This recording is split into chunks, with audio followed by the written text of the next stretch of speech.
You're 23. You have a job. Not a great job, but a real one. You pay your bills on time. You even have a credit card, and you use it responsibly. Or at least you think you do. Then one day, you do the math.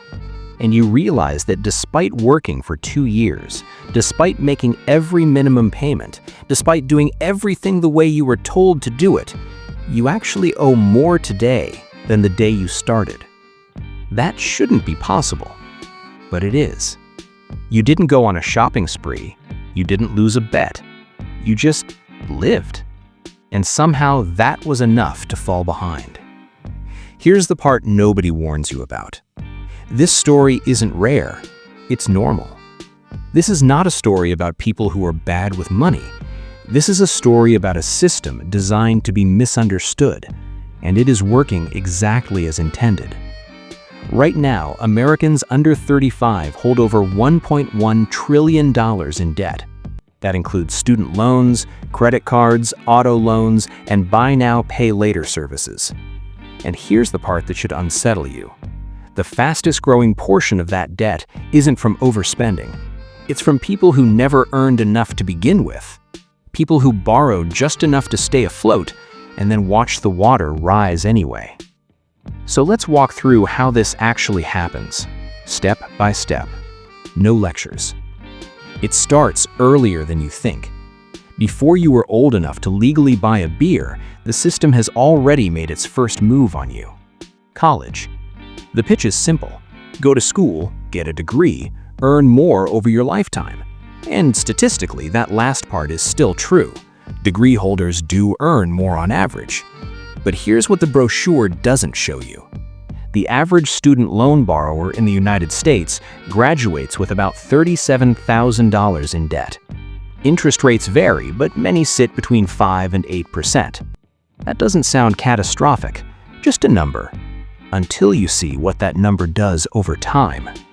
At 5% interest on $37,000, paying roughly $400 a month, you'll spend 10 years paying it off and give nearly $10,000 away in interest alone. $10,000 for the privilege of borrowing money to learn. And that's the best case scenario. That assumes you can afford $400 a month immediately after graduation. Most people can't. So they defer or switch to income-based plans. Payments shrink, timelines stretch, interest keeps growing quietly in the background. Some people finish paying student loans in their late 40s for a degree they earned at 22. Let that sit with you. Because student loans are only the appetizer. Then the real machinery turns on. Credit cards. And this is where the design becomes almost elegant, not evil. Elegant. Credit cards themselves aren't bad. Used carefully, they build history, provide protection, even give rewards. The industry loves highlighting those parts. What they don't emphasize is the mechanism underneath. The average credit card APR in the United States is hovering around 21%. 21. That's the highest it's been in more than 30 years. The average cardholder carries about $6,000 in balance. Run that math. $6,000 at 21% interest, paying only the minimum each month, can take nearly 30 years to pay off. And you won't just repay $6,000, you'll pay close to $15,000. This isn't a glitch in the machine. You are the fuel, and your balance is what keeps it running. Credit card companies don't make money from people who pay in full every month. They make money from people who almost pay it off. Inside the industry, there's actually a term for customers who always pay in full. Deadbeats. That's not an insult. That's the official label. Think about what that tells you about what's responsible means in the system. And then comes the newest player. Buy now, pay later. If credit cards are the traditional trap, BNPL is the trap that doesn't look like one. It looks like a favor. Split your purchase into 4 easy payments. No interest if you pay on time. For a single purchase, that's often fine. The problem isn't the payment, it's what it does to your perception. Research consistently shows BNPL users spend more than they would have if they had to pay up front. Splitting payments reduces how expensive something feels. A $160 jacket becomes 4 payments of $40. Your brain treats those as different numbers, not because you're irrational, because that's how human brains work. The product isn't fighting your psychology, it's built around it. Stack 3 or 4 of those purchases, clothes, flights, gadgets, furniture, and suddenly you have multiple obligations running at once. No single one feels like debt. Together, you're sending out $500 a month for things you bought weeks ago, and your savings rate quietly disappears. BNPL companies have reported losses in the hundreds of millions, but their user growth? Explosive, especially between 18 and 34-year-olds. They're losing money now to build the habit, because a habit is worth more than a transaction.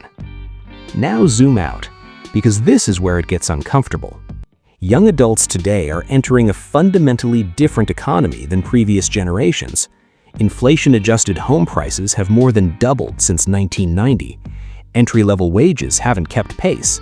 Healthcare, childcare, and education costs have risen faster than income for decades. So you get a generation that has to borrow more just to reach the same starting line. And they're borrowing into a system optimized, not maliciously, just mathematically, to extract maximum value from people in exactly that position. People trying, people paying, people one emergency away from falling behind.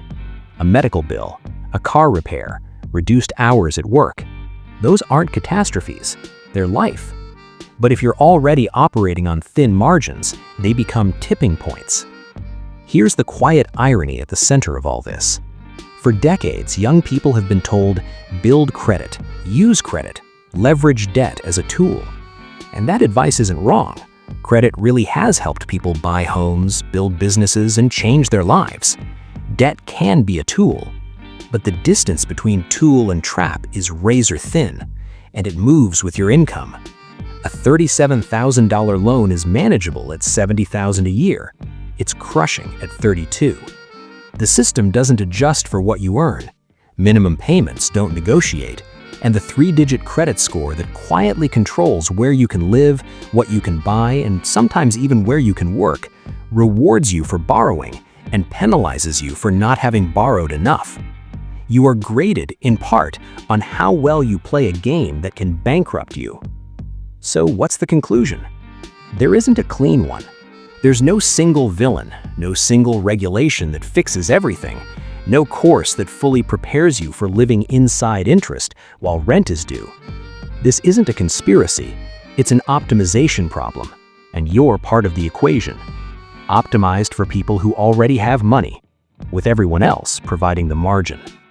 So maybe the real question isn't whether individuals are bad with money. Maybe the real question is this: if an entire generation is doing what they were told would lead to stability and arriving at instability anyway, at what point do we stop calling it a personal finance problem? The debt is real, the math is real, and the warning that was supposed to come first, it was in the fine print all along.